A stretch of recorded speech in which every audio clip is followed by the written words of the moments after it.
तरही न कोई, राम कृपा बिन सुलभ ना सोई। परम आदरणीय गुरु रूप प्यारी साध संगत जी, दासी का आप सभी पवित्र आत्माओं के श्री चरणों में कोटि कोटि प्रणाम है। हमारे चैनल ज्योति एंड साधना का यह लगातार प्रयास है कि सतगुरु की भक्ति के महत्व को जन जन तक पहुंचाया जाए। इस इंसानी चोले में ही गुरु द्वारा जीव आत्माओं को सतगुरु की भक्ति से जोड़ा जाता है। इसे महापुरुष जीव के लिए सुनहरी मौका कहकर पुकारते हैं। परमेश्वर की आराधना के बारे में परम पूज्य परम संत कृपाल सिंह जी महाराज जी के अनमोल वचन जिज्ञासु बहन भाइयों के चरणों में रखे जा रहे हैं। प्रवचन शुरू करने से पहले साध संगत के चरणों में गुरु प्यार का शब्द रखा जा रहा है। कृपया ध्यान पूर्वक सुनिए।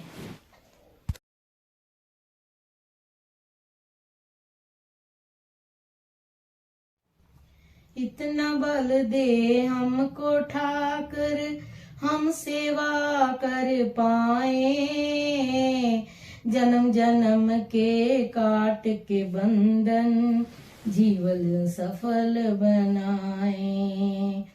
इतना बल दे हमको ठाकर, हम सेवा कर पाए, जन्म जन्म के काट के बंधन जीवन सफल बनाए।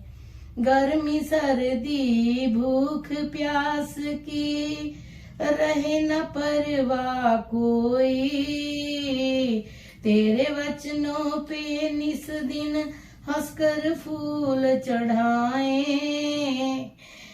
गर्मी सर्दी भूख प्यास की रहे न परवाह कोई, तेरे प्रवचनों पे निस दिन हंस कर फूल चढ़ाए।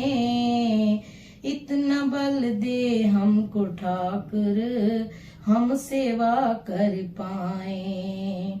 इतना बल दे हमको ठाकुर, हम सेवा कर पाए, जन्म जन्म के काट के बंधन जीवन सफल बनाए। सेवा करें हर दम जन जन की, पूर्ण अभिलाषा हो मन की।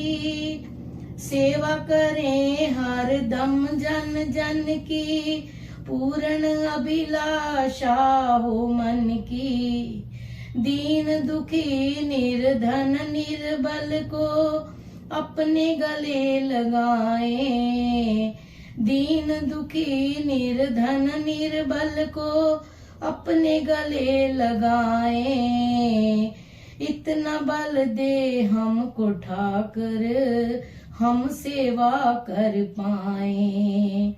इतना बल दे हमको ठाकर, हम सेवा कर पाए, जन्म जन्म के काट के बंधन जीवन सफल बनाए। तन भी तेरा धन भी तेरा, मन भी तो बसम तेरा। तन भी तेरा धन भी तेरा, मन भी तो बसम तेरा। तेरा तुझको अर्पण करके सौ सौ शुक्र मनाए। तेरा तुझको अर्पण करके सौ सौ शुक्र मनाए। इतना बल दे हमको ठाकुर, हम सेवा कर पाए, जन्म जन्म के काट के बंधन जीवन सफल बनाए।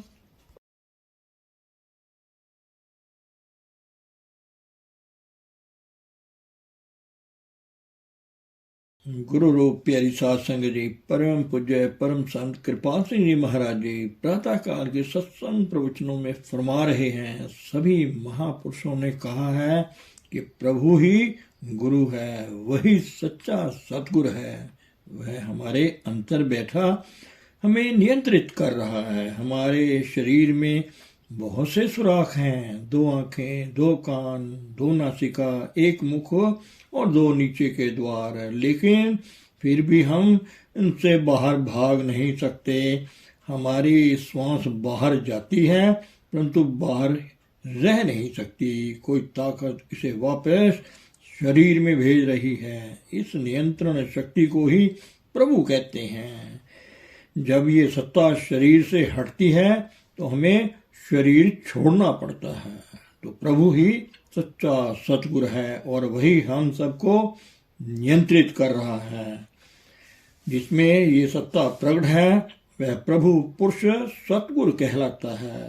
तो सतगुरु इंसान नहीं, इंसान में प्रकट प्रभु है। सच्चा सतगुरु समय परम पिता परमेश्वर है। वह इजहार में आई सत्ता जो इस सृष्टि को चला रही है परमात्मा का ही रूप है। गुरु नानक देव जी से पूछा गया, आपका गुरु कौन है? उन्होंने फरमाया, शब्द गुरु सुरत तुम चेला। कबीर साहब ने भी यही कहा। उनसे पूछा गया, आपका गुरु कहाँ निवास करता है? उन्होंने उत्तर दिया, बाहरी इंद्रियों से ऊपर उसका ठिकाना है। यदि तुम ऊपर आ सको तो उससे मिल सकते हो। वह शक्ति हमारा नियंत्रण कर रही है और हमें शरीर में रखे हुए है। तो सच्चा सतगुरु इजहार में आई प्रभु सत्ता है जो सारी सृष्टि को चला रही है। वह जिस मानव तन में प्रकट है वह सम्मानीय है। क्योंकि उस तन में प्रभु प्रकट है, हम उसका आदर करते हैं, सम्मान करते हैं। प्रश्न उठता है कि इस संसार में हम किसे प्यार करें? प्रभु प्रेम है, हमारी आत्मा भी प्रेम है। हमारी आत्मा में रचा बसा है प्रभु, कहीं ना कहीं जुड़ना पड़ेगा। प्रश्न उठता है कि इस संसार में हम किसे प्यार करें? प्रभु प्रेम है, हमारी आत्मा भी प्रेम है। प्रेम हमारी आत्मा में रचा बसा है, यह कहीं ना कहीं जुड़ना चाहेगा। अभी हमारी आत्मा बाहरी आकर्षणों में, बच्चों में, परिवारों में लिप्त है। परिणाम क्या हुआ? जिससे हम जुड़े हुए हैं वही पर हमें बार बार आना जाना पड़ता है। सभी चीजें परिवर्तनशील हैं, स्थायी नहीं। तो हम उससे प्यार करें जो स्थायी है। परमात्मा अविनाशी है, सत्य है, अनादि अनंत है, स्थायी है। हम उससे एकाकार होना चाहते हैं। जब तक हम दुनिया में उलझे हुए हैं प्रभु को नहीं देख सकते। सच्चा गुरु समय प्रभु है। उस मानव तन में प्रभु प्रकट है।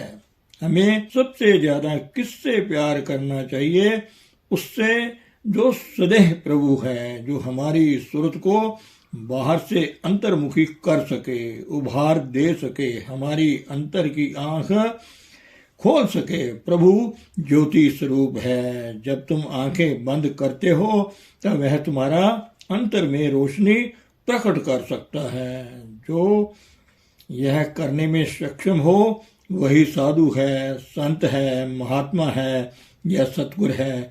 वह इंसान नहीं। हम उसके शरीर को सिर्फ इसलिए मान देते हैं क्योंकि उसमें प्रभु प्रकट है। प्रभु हमारे अंतर भी है परंतु वह गुप्त है, छिपा है। सतगुरु पूर्ण सक्षम होता है। हमारी सुरत की धारा को बाहर से अंतर्मुखी करने में, हमें नीचे से ऊपर ले जाने में, हमारी अंतर की आंखें खोलने में, ताकि हम उसकी ज्योति को देख पाएं। मैं कहूंगा कि वह देह बलिहारी जाने योग्य है जिसमें प्रभु प्रकट है।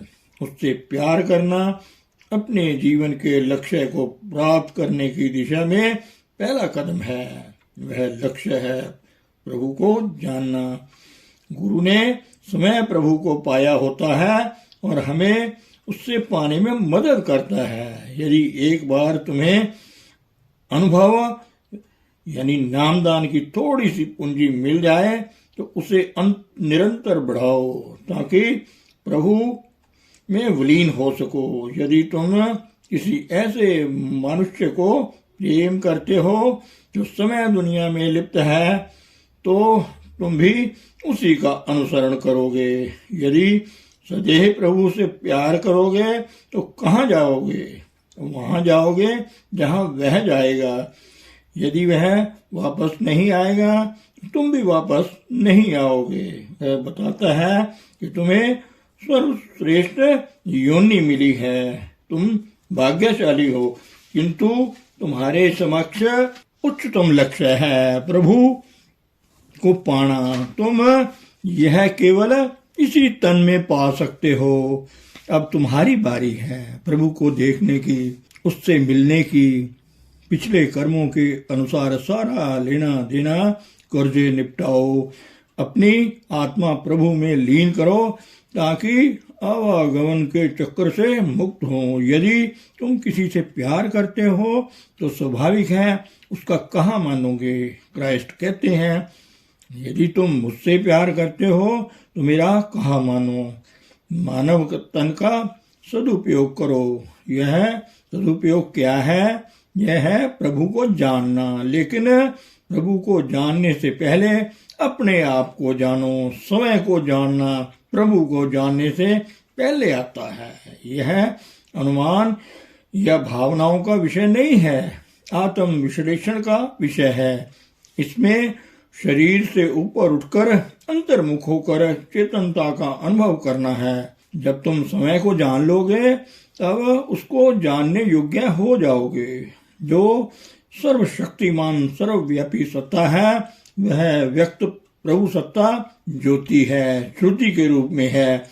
भौतिक जीवन में विमुख होकर जब हम अंतर्मुख होते हैं तभी उस प्रभु की ज्योति के दर्शन करते हैं, उसका शब्द सुन सकते हैं। जो इस विद्या का माहिर है उसे संत या सतगुरु कहते हैं। ऐसे मनुष्य से प्यार करना हमारी खुशकिस्मती है। यदि तुम किसी ऐसे खंबे के नजदीक आ गए जो बिजली घर से जुड़ा है तो कहना होगा कि तुम बिजली घर के नजदीक आ गए। मौलाना रूम साहब फरमाते हैं यदि तुम सतगुरु के नजदीकी आते हो तो समझो कि तुम परमात्मा के नजदीक आ गए हो, क्योंकि परमात्मा उसमें प्रकट है। जब तुम उसके चरणों में आते हो तो उसकी दया की धारा के द्वारा बाहरी जगत के आकर्षणों से मुक्त हो जाते हो।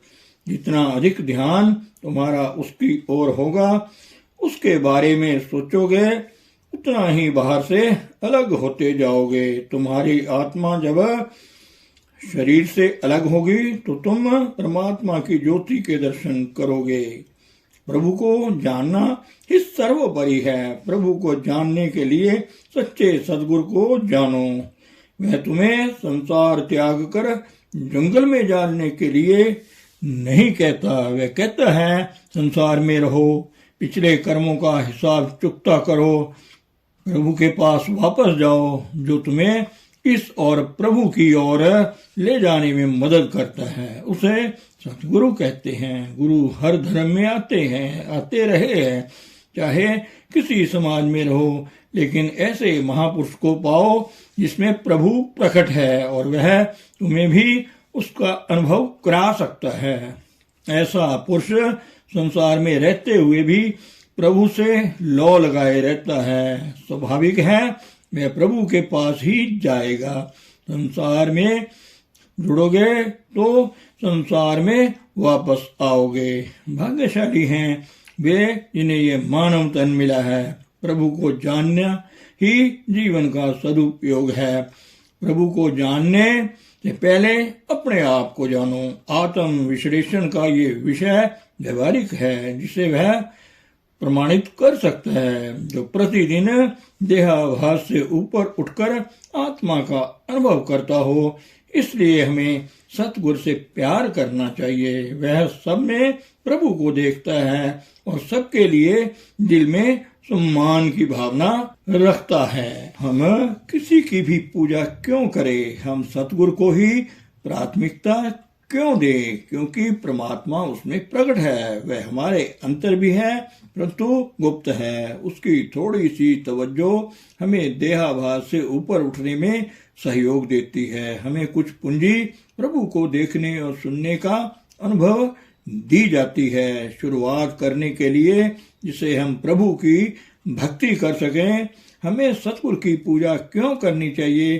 प्रभु प्रेम है और हम भी प्रेम हैं। प्रेम का कुदरती गुण किसी ना किसी से बंधना है। हम प्रेम के द्वारा अपने शरीर से, अपने बच्चों से, अपने समाज से, अपने देश से जुड़े हुए हैं। हमारा प्यार कई हिस्सों में बटा हुआ है। सतगुरु से प्रेम करने का उद्देश्य केवल यही है कि हमारा सारा प्यार एक जगह केंद्रित हो सके। यह एक पानी की नली की तरह है जिसमें कई छिद्र होते हैं। पानी इन छिद्रों से बाहर निकलता है बूंद बूंद करके। यदि हम नली के सारे छिद्र बंद कर दें और केवल एक खुला रहने दें तो हम देखेंगे कि खुले छिद्र से पानी वेग से बाहर निकलता है। सतगुरु को प्यार करने का उद्देश्य है कि हमारा प्यार एक जगह केंद्रित हो जहां परमात्मा प्रकट है, क्योंकि हम उसमें प्रकट हैं इसलिए उसमें खिंचाव है। वह तुम्हारी आत्मा को अपनी ओर खींच लेगा।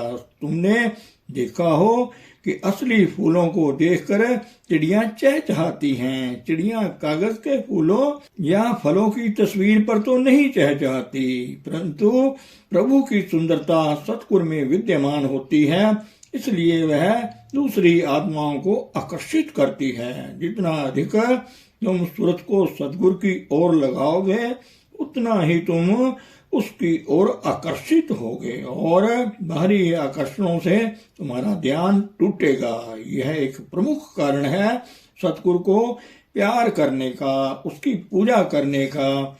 दूसरा कारण है जैसा तुम सोचोगे वैसा ही बनोगे। प्रत्येक दिन तुम्हें सतगुरु की दया धारा का उभार मिलता है। अपने अंतर में तुम्हें प्रचुर मात्रा में आनंदमयी जीवन की अनुभूति होती है जो कि सतगुरु से ही प्राप्त होती है। यदि तुम किसी से प्यार करते हो, भले ही तुम्हारे चारों ओर सैकड़ों लोग इकट्ठे बैठे हो, पर तुम्हारा ध्यान केवल उसी की ओर जाता है। इसी तरह सतगुरु की दया दृष्टि की किरणें तुम्हें आकर्षित करती हैं। प्रत्येक क्षण तुम उसकी पूजा कर रहे होते हो, अतः जैसा सोचोगे वैसा ही बनोगे। एक समय ऐसा आएगा जब तुम भूल जाओगे कि यह तुम हो या वह। सेंट पॉल ने कहा है, यह मैं हूं, अब मैं नहीं हूं, ये तो क्राइस्ट है जो मेरे अंतर में रहता है। ऐसा शिष्य सतगुरु स्वरूप हो जाता है और सतगुरु समय परमात्मा है। इसलिए हमें सतगुरु से ही प्रेम करना चाहिए। हम उसका कहना क्यों माने? यदि तुम किसी से प्यार करते हो तो उसके पीछे पीछे जाओगे जहां भी वह जाता है। लेकिन यदि तुम सतगुरु से प्रेम करते हो, परमात्मा उसमें विद्यमान है, तो तुम कहाँ जाओगे? जहां वह जाता है वहीं तुम जाओगे। यदि वह इस संसार में वापस नहीं आएगा तो तुम वापस कैसे आ सकते हो? मैंने आपको गुरु से प्यार करने वाले एक व्यक्ति का किस्सा सुनाया था। उसके सतगुरु का नाम भीख था। वह व्यक्ति अपने सतगुरु के नाम का ही जाप किया करता था। उसकी लौ अपने सतगुरु से लगी हुई थी। उस समय मुगल बादशाहों का शासन था। लोगों ने उसे भीख भीख कहते सुना था। उन्होंने उससे पूछा, तुम्हारा खुदा कौन है? उसने उत्तर दिया, भीख मेरा खुदा है। तुम्हारा पैगंबर कौन है? मेरा सतगुरु ही पैगंबर है। उस समय के मुस्लिम रीति रिवाजों के अनुसार उसे सिर काटने की सजा दी गई। उसको बादशाह के सामने लाया गया ताकि बादशाह उसे सजा का हुक्म दे। बादशाह ने प्रभु प्रेम से ओत प्रोत उसकी आंखें देखी और कहा, इसे छोड़ दो। लोगों ने कहा, ये भाग जाएगा। बादशाह ने कहा, नहीं, यह नहीं भागेगा। बादशाह ने कहा, देखो यहाँ अकाल पड़ा है, या तुम अपने गुरु भीख से बारिश के लिए प्रार्थना करोगे ताकि खेत खलिहान हरे भरे हो जाएं? ठीक है, मैं उनसे कह दूंगा। शिष्य ने उत्तर दिया। उसे अपने सतगुरु पर इतना ज्यादा भरोसा था। क्या हमें अपने सतगुरु पर इतना विश्वास है?